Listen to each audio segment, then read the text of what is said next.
Yes, very good. We are back for part 2. I'm sorry that I couldn't squeeze it all into one video, but you know, if there weren't so many fucked up things in video games, then I really would have had no reason to make the video at all now, would I? Might I add as well, before we proceed, this video had to be whittled down to 10. There are plenty of other things from other video games that I just can't believe made the final cut. So if you do like this kind of video, let me know in the comments and I'll pull together another 10 ludicrous video game inclusions. Anyway, let's waste no more time. This is part 2 of our 10 why is this in the game moments.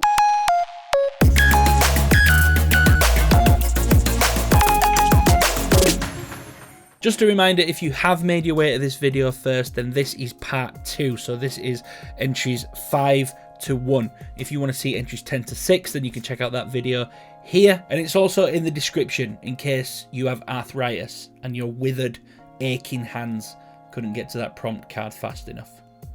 Anyway, onward! Number 5, the whole game, Star Fox Adventures.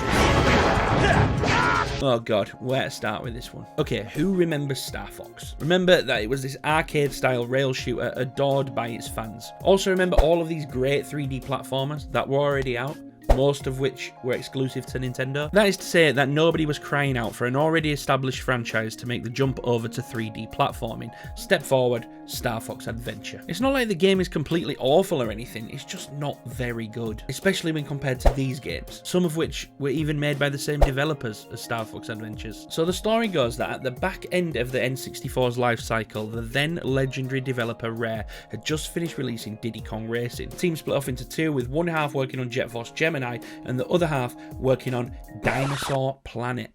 Across a 5-year development cycle, the Dinosaur Planet team would come across multiple problems, issues and setbacks. It wasn't until 3 years after development began that Rare even announced that Dinosaur Planet was in development. And to be fair, it looked decent, it looked alright. 3D platformer with dinosaurs. Cool. And then Nintendo's very own Shigeru Miyamoto stepped in and said, "Hold up! Wait a minute! I know the game's already gone through development hell, but how about we shift it away from the N64 and release it on the GameCube, coming out next year? Also, how about we scrap like upwards of 50% of what you've already done and make this a Star Fox title?" And Rare said, yeah, okay. Why? Moving from a cartridge-based game to a disc-based game brought a whole new host of problems to the development team. Graphical upgrades were now necessary, so all textures needed redoing.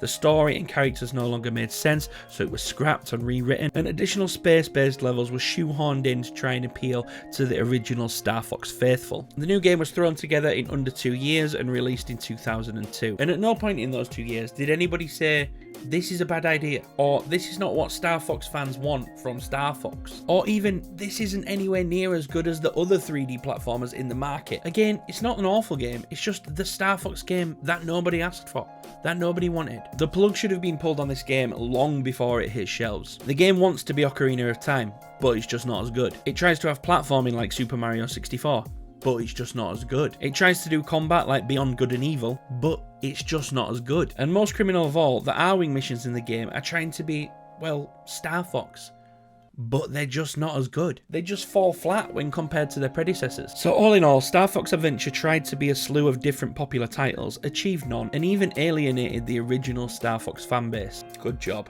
Number 4, sneaky microtransactions, Chocobo GP. Now, I was lucky enough to get an early copy of Chocobo GP and wrote a review about it over on New Game Network. I really did and do have a lot of great things to say about this game. Kart races are always a pretty tough pill to swallow. Like, most of them are fine, most of them deliver a reasonably well-rounded and fun experience, but none of them, literally not one single kart racer, is or has been as good as Mario Kart 8. And yeah, you know, people swear by others, but objectively, let's be honest, none of them are as good as Mario Kart 8. So it's always this thing of like, yeah, it's pretty fun for a little while, but then why don't I just play Mario Kart 8? There are a handful of games that have come close. Sonic Team Racing was a blast, I enjoyed that for a couple of weeks.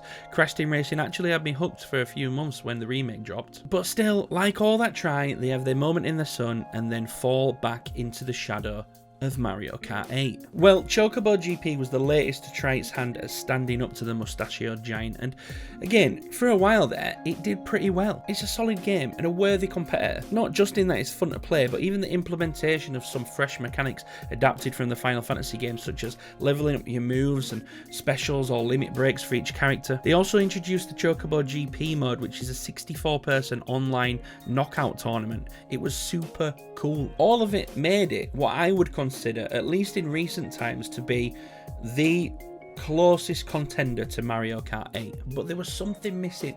Something wasn't right. Where the fuck are all the good characters? This was a red flag, because despite there being no mention of microtransactions in the review copy and no mention of them in the reviewer notes sent with the game, it was painfully obvious that this roster of characters was missing more than a few iconic names. It's like releasing Mario Kart without Mario. Come on. Anyway, to the surprise of absolutely no one, on the day of public release, microtransactions were released, with Cloud and Squall being locked behind paywalls. Why? You did such a good job with the game. You made a fucking great kart racer, and you charged people full price for it. Stop being fucking greedy.